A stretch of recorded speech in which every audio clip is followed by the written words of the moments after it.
Bande kunanga mbote bino mto mesana kolanda ngai. Nzambe apambola bino. Vraiment nazaki musika minayemba mba mpona pesa bino ba biloko topesaka après bonata me bakama nzambe. Nazala nouvelle moko ya mawa bandeko. Bautaki kobenga ngai ça fait au moins 2 ou 3 heures de temps que kulutu na biso Kenge wa Dondo auti kokufa. Vraiment eza source moko ya sir koleka oyo ya Ruberwa. Oyo ya Ruberwa eza ba source ya sir mais natindaki bino vraiment bo confirmer ngo te po batona baleki biso na mayele.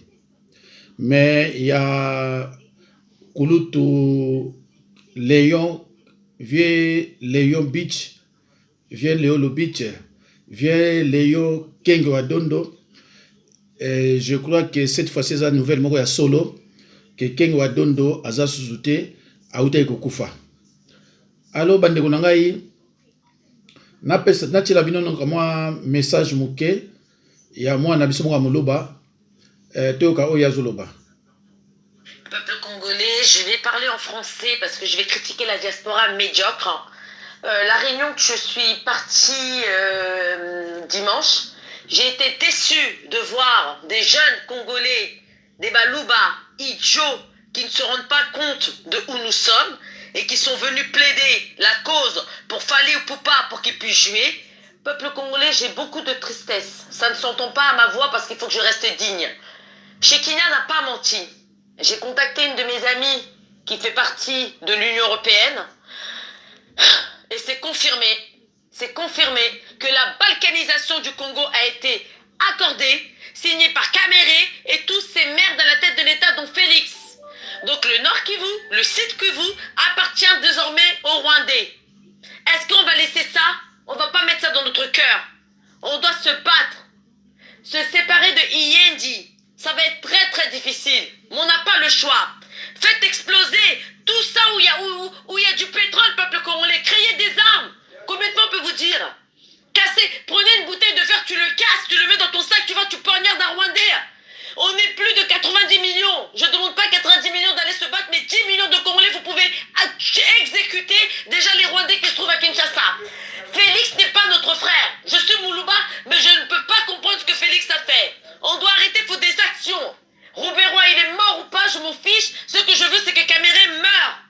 Kamere n'est pas un Congolais. Donc Amida Chatur va devenir première dame. On vient vous raconter des conneries quand il y a A plus B. C'est ça que je dis, il ne faut pas suivre les politiciens. Merde alors. Quand je disais que Bemba c'était une merde, c'était un traître, c'était un fils de pute, c'est exactement le cas. Il vient nous le prouver. Peuple congolais, Bemba va être le président de l'Équateur. Sachez que si l'Est du Congo part, les Bangala, ils vont demander leur indépendance. Les Kikongo, c'est pour ça que Semi, il est sorti. Il avait déjà écrit une lettre à Kagame pour dire moi j'ai envie de devenir le président du Bas-Congo. Donc les Kikongo, le peuple Kikongo, l'ethnie Kikongo, tous les Kikongo vont demander leur balkanisation, ils vont partir. Et toi, Moulouba, soba, peuple moro, pourquoi on a botamine à ethnie moko qui sengi? Bah, polele ya ethnie. Pourquoi on a botamine à ethnie wana? J'ai honte, putain. Je veux changer d'ethnie, là, qui va m'accueillir maintenant? Qui va m'accueillir? Je vais aller chez Bangala, bah, on a toujours Teyoza traître. Je vais aller chez les Kikongo, bah, Teyoza, moi, là, traître. Sans savoir que moi, je n'ai rien à voir avec Félix, avec tous ces gens. Ma bella, bah, Kokonanga. Est-ce que peuple congolais, bonsoir. Après l'émotion que j'ai eue, parce que Koper Dombo, si on devient ce qu'on appelle des gitans. Kamer et Sokasoma Kinda Kune 15 à 19 millions de peuple congolais, Zaki Poa Kimisa, Dumba Yami d'Achatur, Nabana Nabango, Burunda Indien. On ne peut pas tolérer ça. Félix. Peuple congolais, boyoka bien. La mère de Félix et sa famille se trouvent plus en Belgique. Bazara na Belgique, Bazara na France, Bazara na Dubaï, aux côtés de la famille de Kanambe. La famille de Kanambe habite à Dubaï, sa mère, la Rwandaise, habite à Dubaï. Maman Sifa Koutolo va coûter, je crois même que à comment déjà squelette. Donc, peuple congolais, mission est simple. Peuple congolais à Dubaï, ne met pas en cause ce qu'on dit. Le quoi n'a pas chance. Il y a un papier par affiliation et non, il y a que ça. Vous voyez, il y a une préfecture de police lobby. Pona meka ko changer identité nanga. Je peux pas accepter que ça la muluba parce que tout simplement ba tekimboka et quand je voudrais aller na Kasai ba Kasai et commis ba rwandais. Jeannette le baki clairement parti tout à est na ba Kasai ba ba Kenya Rwanda. Donc ba luba bo accepter rwandais neti mande kolabino. Les 1% de baluba que vous restez. Écoutez-moi bien mes frères. Oh bo tekimboka te oh bo za ba patriote. Bon yoka bien ce que je vais vous dire c'est très très important. Bon qui est la préfecture lobby. Bon changer ma identité na bino. Bon ça va comme au français vous dites comme à l'époque où Hitler il a attaqué la France où il y a des Français parce qu'ils avaient collaboré, ils ont changé de nom. Vous êtes dans l'obligation de changer de nom car vous ne voulez plus faire partie de cette ethnie satanique. Parce que Sony kozala muluba lelo boteki mboka tokosuka wapi baluba 1% bofongoli misu bokende na ba préfecture bo changer identité famille ya Félix baza na Dubaï toute personne komona leka Félix mwana Félix bana Félix violer bango. Vous avez l'autorisation du peuple congolais pour violer Bana Félix, pour violer Maman Neymar, pour kata baron mitou, pour mabandekona mibali, pour violer baron par ciment, pour pesa baron même banyama balala na bango. Parce que c'est ce que Félix a fait pour ses deals sataniques. Félix a kimisi famille, ami d'Achature aujourd'hui, comme ma première dame ya Est. Bah notable à Zoba, bah congolais qui zengi, mélangé avec des Rwandais pour sacrifier peuple il y a Est pour que Bino la famille na Bino pour vivre. Bah notable à Zoba, bah qui zengi. C'est pour ça que Mobutu a parlé pour Bino. Mobutu, to sengi au pardon. Na sengi au pardon au nom de tous les Congolais Mobutu. Allez voir vos frères et sœurs à Beni. Comment ils souffrent. Et bien les policiers vous allez avoir. Maintenant je comprends bien l'autre à mon quête. Tu as marché pour na pour kanisa makamboyo pour masalaki pour na mboka oyo. Pour tout ça d'un côté. Président marche ezalaki interdit parce que police pour nani gouverneur ya ville alobi azali à mesure à sécuriser. Marche avant la droit mon tabac sur loi article ya loi. Il y a pas d'article. Personne n'est censé y exécuter un ordre manifestement illégal. Donc funda yé. Na soldat comme contre soldat. Bandeko nazosala tu bandeko nanga bozala même comme informé boyoki mwana oya biso wana ya muluba ndenge bango nyonso ebele babandi kopesa nga raison mais nakozana te encore banyoso te baluba babandi ko comprendre après une année babengaka nani les serpents à 17 têtes les Maradona burundais Kamere les pacificateurs les loba fandi batali ba bosani ke ba simbisaki bango pouvoir bandeko bolanda kabiso mukili mobimba bana matipisa botala président parlement tala coalition tolobaki coalition bobende coalition oza président parlement tala nde basaliye bakangie balevaki ye komona ye président Chole ya du progrès baleve ye na coalition babeti ye batonga babwaki ye toke kolokota ye na triomphal bende yango président Jean-Marc Kabund tala tozala insécurité toyebisaki bino tala insécurité ye wana azola mukate azoloba te bana poto monde mobimba botala coalition olobaki biso bato totelemaka tozala alors tozala kati insécurité toyebisaki secrétaire général toyebisaki Gilbert Kankonde papa Gilbert tala insécurité papa Gilbert Kankonde tala insécurité aza président ya parlement alobela mulobeli munene lelo coalition mulobeli munene ya IDPS tala nde basaliye lobi tozalaki naye bien lelo tala basaliye moya lamuka eza te alors tozosenga na papa Gilbert Kankonde sala musala na yo papa tozala insécurité na kati ya Congo botala sikoyo soki bito toreplike yango te IDPS bareplikaka moyemwaki aswanaka te abundaka te mais tosengi na justice asala mosala na ye tozosenga na justice président lobela sango malamu bazolanda yo frappe basali ye vraiment tala nde vimbi babete mabende na mutu coalition yango wana o bino bozosenga coalition papa Félix tala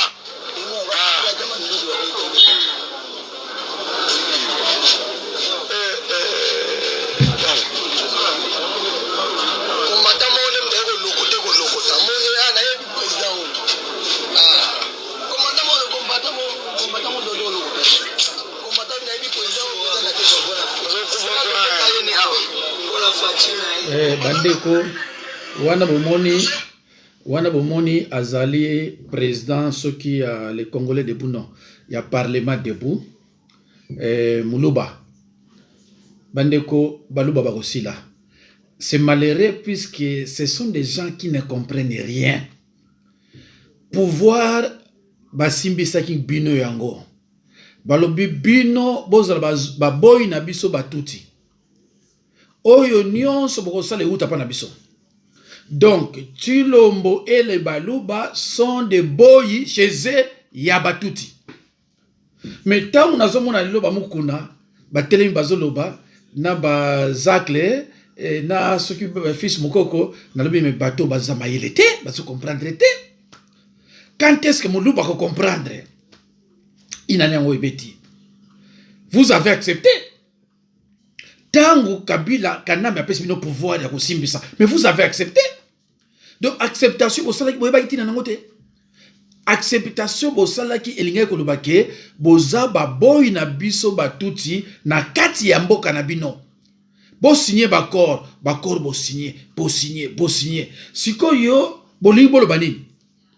Bomoni président oyo banamboka baponaki boyoki ndenga lobi bandeko na bino na beni baza komona pasi boko nomona ndeko na bati boyoki mwana wana ndenga lobi alobi ce n'est pas une fierté ya kozala muluba boyoki yango c'est la honte ndeko nanga landaka oyo ngai na lobaka okoma sage pe comprendre makamebele ndeko na lobaka na bino ke muluba ya mosali la nzambe ya pasteur azalakate nzambe ayebi muluba te comme mosali la nzambe.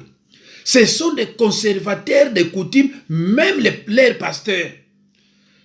Batu boni ba benga pa lobake pasteur za prophète. Pour na faire mbiye na mususu wana soki nani.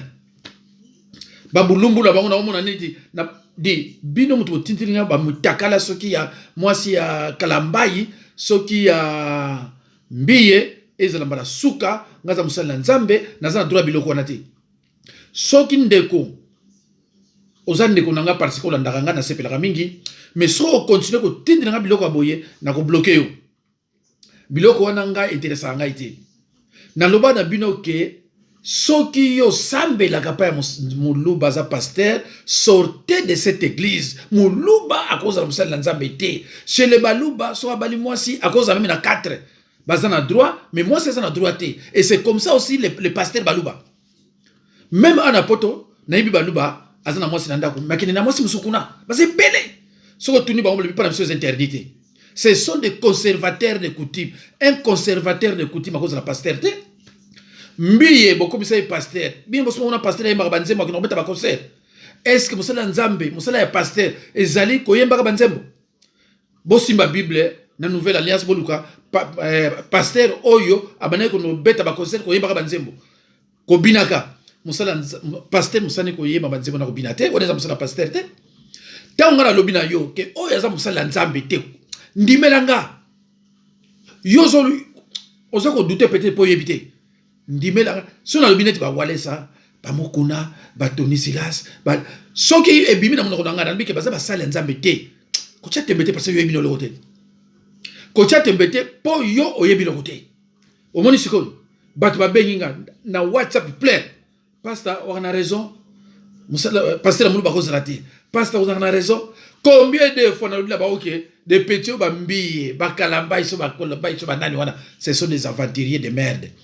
Bazo sala ba aventure na kindoki na ba ina binoke soko moni pasteur muluba a priori faut na sorcellerie la plupart ba sataniste baza baluba tala bango omona bakalanga ba o mususu yo mukuna bango nyoso ba mutombo omona baza na sataniste de yo siko tikinda kuna yo ozo no sambela pa sataniste muluba mais ko regretter nazala mwasi moko Paul Baina Baoka ke a Tshisekedi a gagné ité basi nyonso baluba bakimiye botala ndeko awa na Rwanda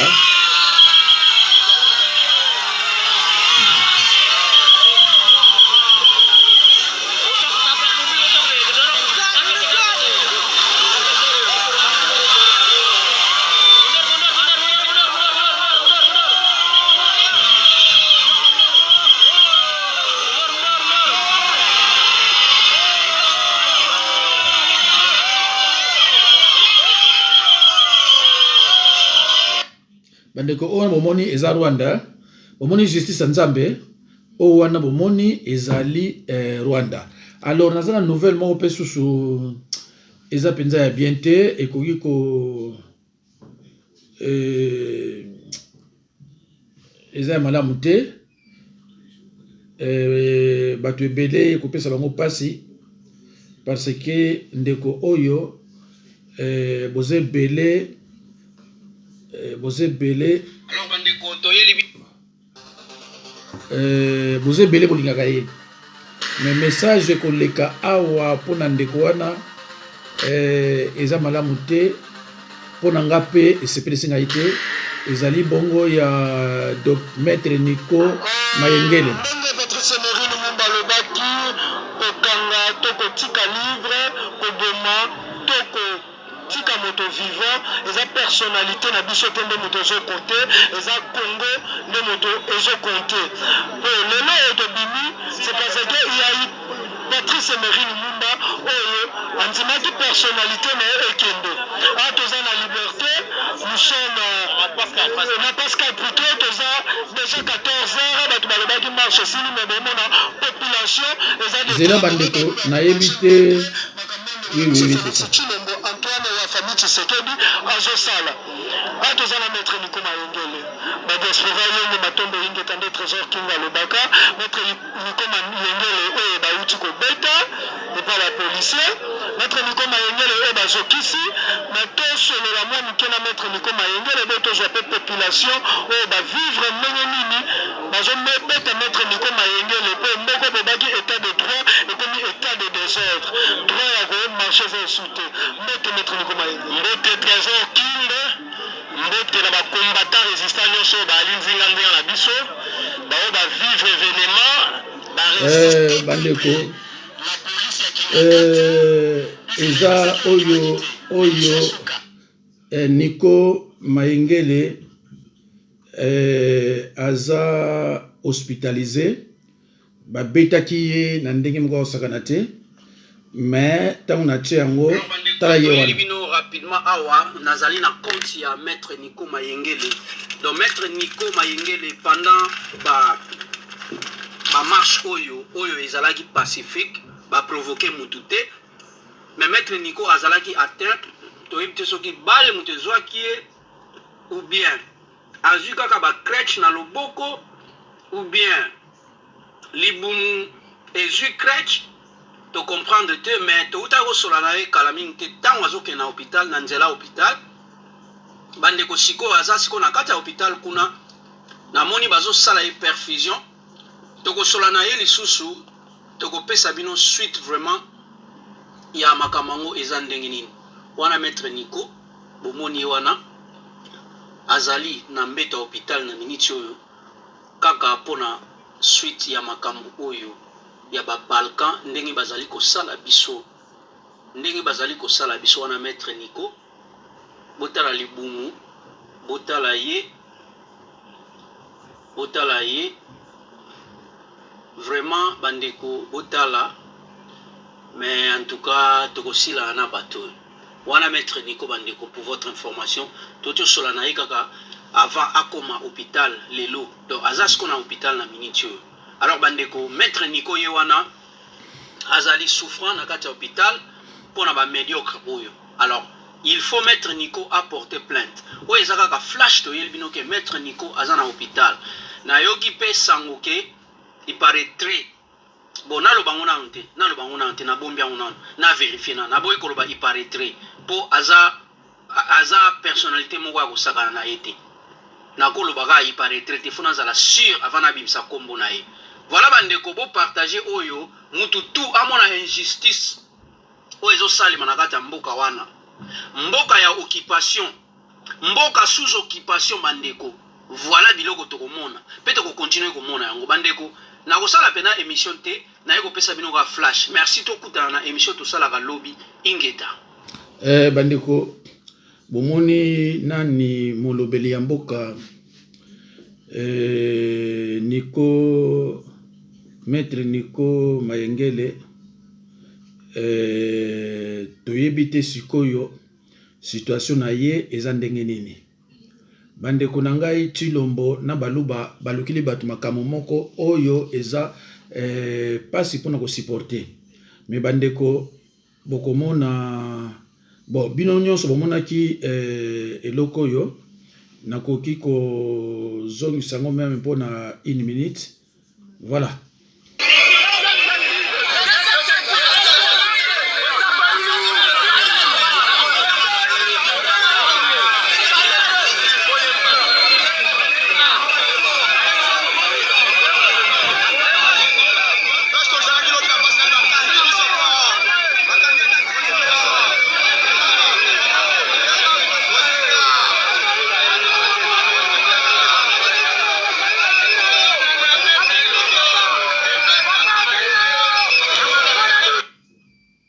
Bandeko, nalobaka na bino ke Chilombo akotikalaka jamais ko travailler na mboka oya biso.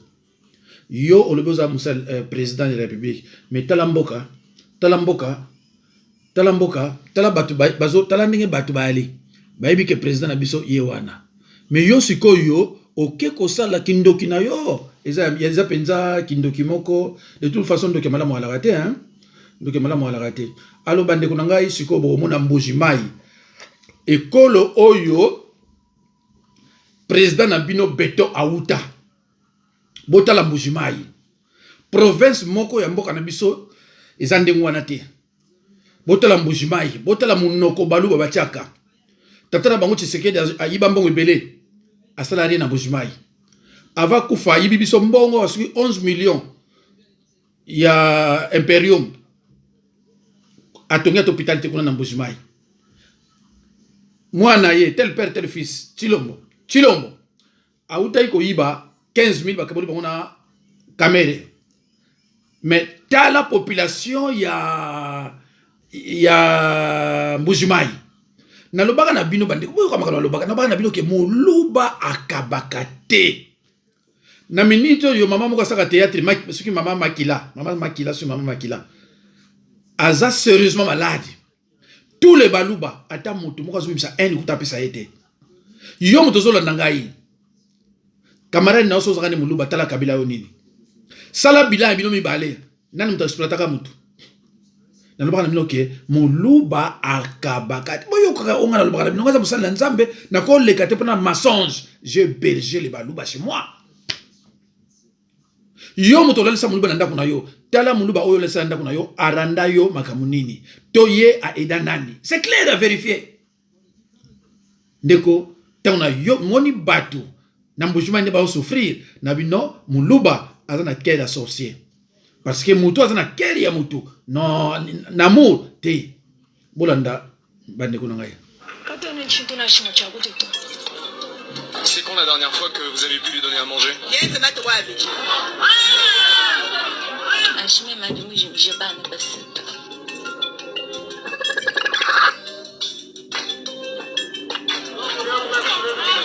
Nous sommes à Chikapa, dans la région du Kasaï, en République démocratique du Congo. Cette zone a été victime d'une guerre civile particulièrement violente en 2016 entre l'armée et une milice. Depuis, les combats ont laissé place à la famine et il y a urgence car plusieurs centaines de milliers d'enfants sont en ce moment en état de malnutrition sévère. Concrètement, ça veut dire qu'ils risquent de mourir dans l'année qui vient si rien n'est fait. C'est un drame silencieux, un drame que le monde ignore. Au Kasaï, la mort menace des familles entières. Dans la brousse, où les habitants se sont réfugiés pendant les combats, mais aussi dans les villages isolés, que les humanitaires peinent à atteindre à cause de l'état des routes.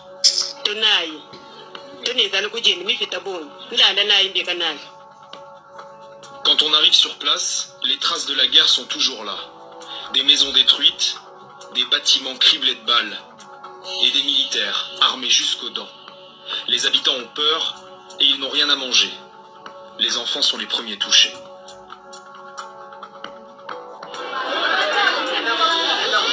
Là, c'est un des très nombreux centres de santé de la région gérés par Action contre la faim. C'est là que sont amenés les enfants qui souffrent de malnutrition.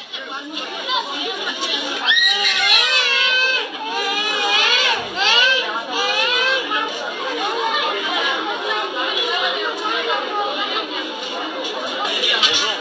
Bonjour. Hugo, moi c'est Fabien. Combien de personnes personnes vous recevez dans ce centre à peu près tous les jours? En fait, tous les jours, nous avons une moyenne de 80 malades.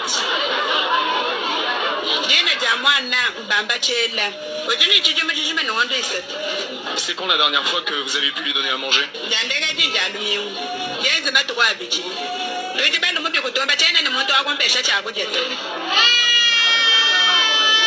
La première chose que font les médecins quand un enfant mal nourri arrive ici, c'est prendre son tour de bras. C'est la première mesure qui indique si l'enfant est en état de malnutrition ou pas. Et là, en l'occurrence, il est en niveau rouge. Niveau rouge, c'est le pire niveau possible. Et puis, en plus de cela, il a aussi des œdèmes. Tu vois, c'est un enfant, vraiment, c'est un cas grave qui nécessite normalement d'être référé au niveau de l'hôpital.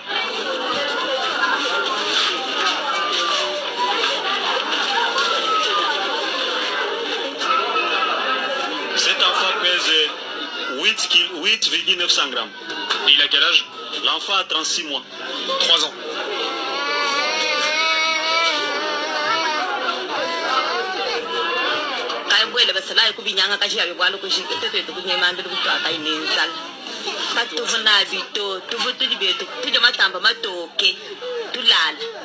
chombo chakwishi chakumatamba tujibetu tulala katufune chintu ngwitu tujibenze ngondo isambo bana bakaba nyango mubichi baka mubicho ka mutekete kaba chine makanda bakaba yolele michocho mchomba chinsaje kulo kuba bitano buni kimujimba lokuboba.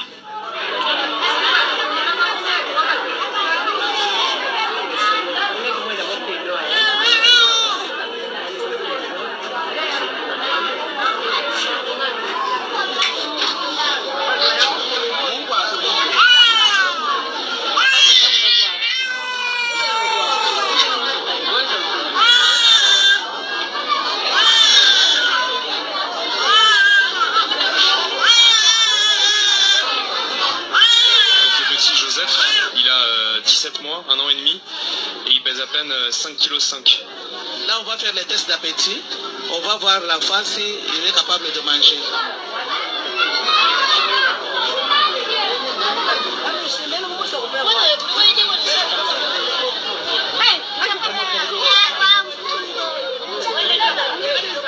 Il arrive à se nourrir, non? Bon, il a mangé un tout petit peu.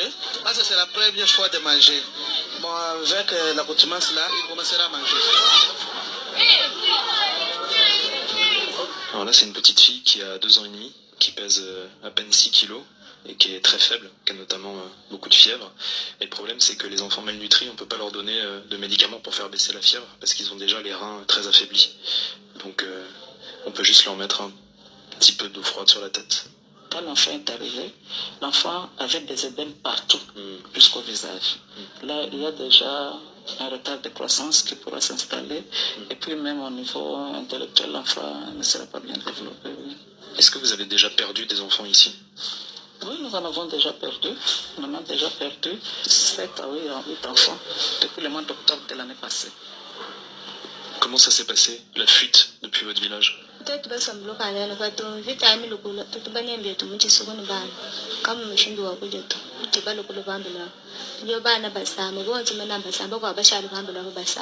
Qu'est-ce que vous lui donniez à manger dans la brousse?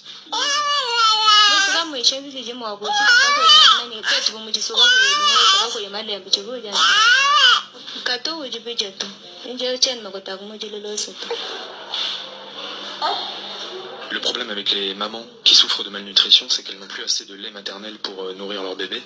Du coup, les infirmières utilisent une méthode avec une sonde pour faire croire à l'enfant qu'il tète sa mère, alors qu'en fait il tète du lait thérapeutique qui est dans la tasse, et ça permet de stimuler les montées de lait chez la maman.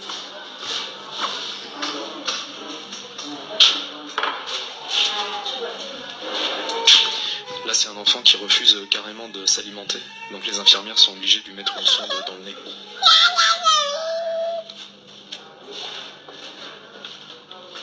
Mina, min, min.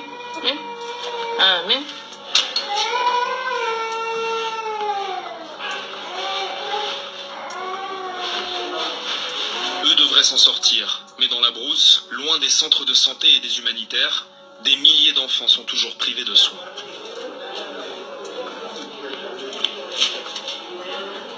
Certains adultes aussi sont dans un état de malnutrition sévère. On est avec Tomato qui a 20 ans. Sizolia kama ndani. Zaka na posa kulia tamu sinyana fufu. Nilifina ngaita la vie. Votre famille, elle peut rien vous apporter? Zana iloko te. Zaka na souffrance ya kulia.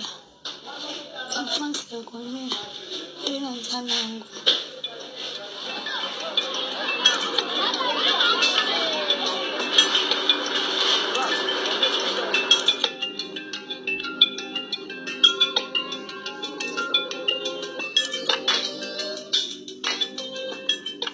La guerre a empêché les villageois de cultiver pendant de longs mois. Du coup, il n'y a plus aucun stock de nourriture aujourd'hui. Les habitants mangent quand ils arrivent à récupérer quelque chose en ville ou quand les humanitaires leur apportent des rations.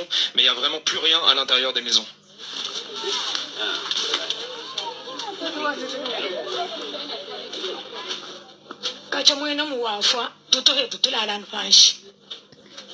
Vous êtes combien à dormir ici?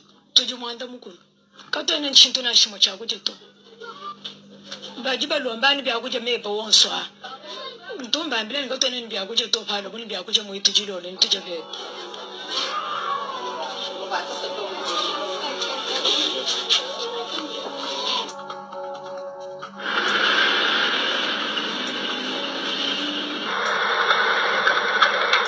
Au Kasaï, les besoins sont tellement énormes que la plupart des zones ne sont pas couvertes par les humanitaires, mais il y a quand même quelques distributions de nourriture ponctuelles. Là, on va à l'une d'entre elles organisée par le Programme alimentaire mondial, géré par les Nations Unies. On a 80 km de pistes à faire pour aller dans un village de brousse à la frontière avec l'Angola.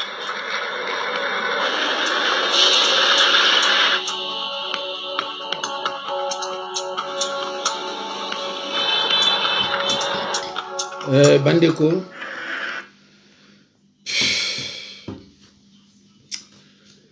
naza obligé à ukata yango, naza muluba te, naza congolais, mais ça fait mal.